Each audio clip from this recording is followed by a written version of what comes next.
very good question. And the answer to that is going to be, once again, because I like everyone to think, don't memorize, please. So, fillers. I would never do also Sculptra with PDO threads for 2 reasons. Sculptra needs to be massaged by the patient 3 times a day for 5 days. If you're doing barbs for lifting, you cannot have the patient massaging, they will disengage the barb. So right there, the 2 negate each other, okay? If you're doing a pure hyaluronic acid filler or a product like Radius, which you're not gonna have the patient massage or compress. If I'm doing thread cheek lift, and then I'm doing apple volumization, cheekbone contouring, I can go ahead and layer my pure HAs.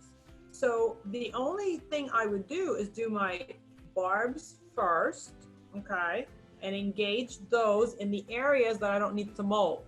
If I'm putting filler in an area that I'm going to mold, so for example, if you're going under the submalar fat pad into the cheek, and you're going to go ahead and build this area and then you're going to compress, unless you're very particular to compress and you massage up after you've done your barbs, then there's no problem with that.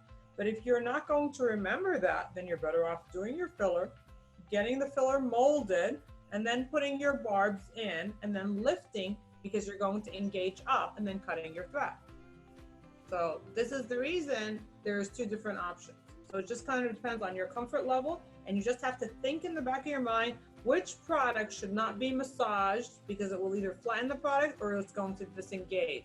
If they're nowhere near each other, then it's not a big deal. So if I'm building a chin augmentation and jawline, and I'm not only doing cheek lift with barbs, it doesn't really matter which order you do it in.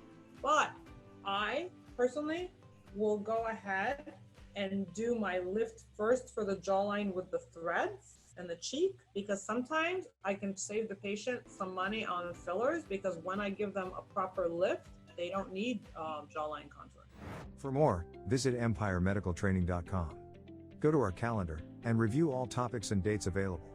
Don't miss this great opportunity to ramp up your practice from the comfort of your home or office. Don't forget to subscribe to our YouTube channel to stay updated on the latest news in the aesthetic field.